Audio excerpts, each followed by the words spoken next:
नमस्कार, आप देख रहे हैं जी न्यूज मॉर्निंग प्राइम टाइम। सुबह 6 बजे से मेरे साथ मैं हूं आपके साथ पयोधी शशि। इस वक्त की बड़ी खबर यह है कि देश में कोरोना संक्रमण की रफ्तार लगातार बढ़ती जा रही है।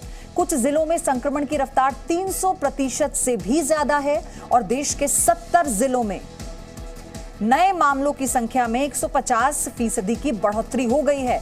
नोएडा, ग्रेटर नोएडा में भी 30 अप्रैल तक धारा 144 लागू रहेगी। ये अपडेट है इस पूरे मामले में। पहले ये जान लीजिए, अहमदाबाद में आज से जिम और स्पोर्ट्स क्लब बंद हैं, पूरी तरह से पाबंदी है। त्योहारों पर भीड़ जमा होने पर प्रशासन ने अब रोक लगाई है। होली नजदीक आ रही है और आपको पिछली होली याद होगी, जिस वक्त प्रतिबंध के तौर पर होली पर प्रधानमंत्री की तरफ से यह अपील की गई थी कि भीड़ इकट्ठी ना करें। तो कैसे एक बार कोरोना के मामले फिर से बढ़ते हुए देश में, और ये हमारे लिए सावधानी बरतने का समय है, क्योंकि त्योहारों में भीड़ को ज्यादा बढ़ाना, इकट्ठा होना, ये खतरे से खाली नहीं होगा। सावधानी बरतते रहिए, क्योंकि मामले एक बार फिर से पूरे देश में बढ़ते जा रहे हैं। देश में कोरोना वैक्सीन की बर्बादी को लेकर भी प्रधानमंत्री मोदी ने चिंता व्यक्त की है। तो कुल मिलाकर लोगों में अब कोरोना का डर बढ़ने लगा है। हालांकि जितना डर बढ़ा है उतनी सावधानी नहीं बढ़ी।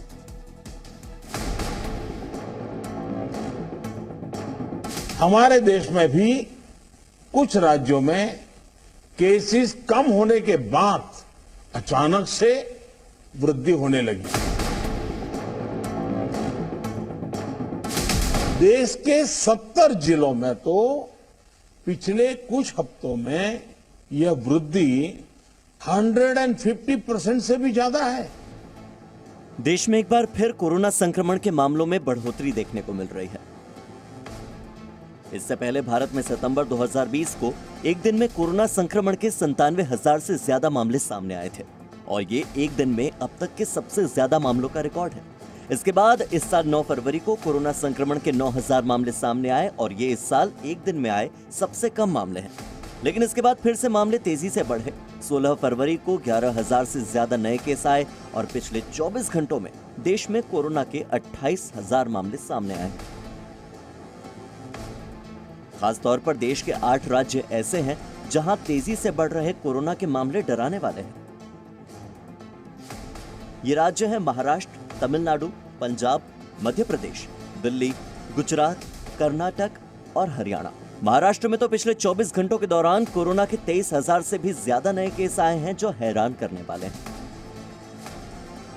और जिन राज्यों में अब तक लोग ये सोच रहे थे कि कोरोना का प्रकोप सिर्फ महाराष्ट्र में ही दिख रहा है, तो 15 दिन में कोरोना वायरस के मामलों ने किस कदर तेज रफ्तार पकड़ी है, उन्हें हम कुछ आंकड़ों के जरिए समझाते हैं।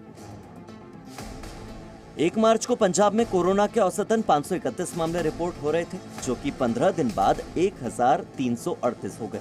इसी तरह चंडीगढ़ में 49 मामलों से बढ़कर 111 केस प्रतिदिन और छत्तीसगढ़ में 239 से बढ़कर 430 मामले हर दिन आ रहे हैं। गुजरात और कर्नाटक जैसे राज्यों में तो कोरोना के मामलों ने दुगनी रफ्तार पकड़ ली है।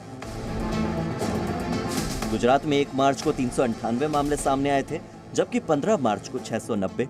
मध्य प्रदेश में 1 मार्च को कोरोना के 334 नए केस थे, जबकि 15 मार्च को यहां नए मामलों की संख्या 564 रही। राजस्थान में यह आंकड़ा इन्हीं 15 दिनों के भीतर 113 से 205 तक पहुंचा। हरियाणा में 1 मार्च को 151 नए केस थे, तो 15 मार्च को 374 हो गए। इन्हीं तारीखों के अंतर में दिल्ली में 198 से 371 तक यह आंकड़ा पहुंचा और हिमाचल प्रदेश में 1 मार्च को जहां 37 केस थे, वहीं 15 मार्च को ये 80 केस तक जा पहुंचा। स्वास्थ्य मंत्रालय के मुताबिक देश में कोरोना के मामलों में हर हफ्ते 43% की बढ़ोतरी हो रही है।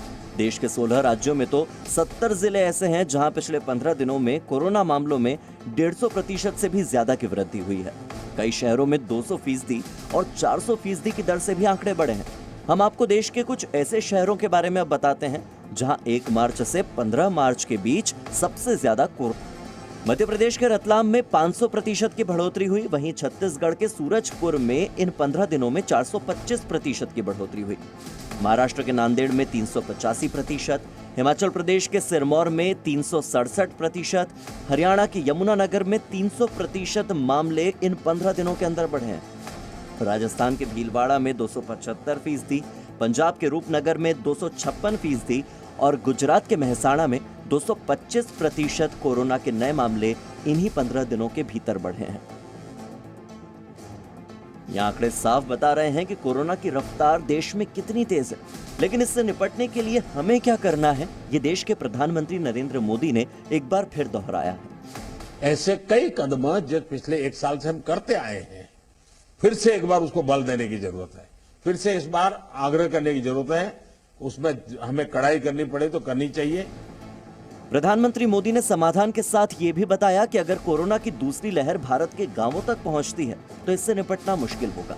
साथ ही राज्यों से सुझाव भी मांगे हैं, जिन पर प्रधानमंत्री ने फैसला लेने की बात कही। देखिए, इस लड़ाई में हम सफलतापूर्वक बच पाए हैं, उसका एक कारण था कि हम गांवों को इससे मुक्त रख पाए थे।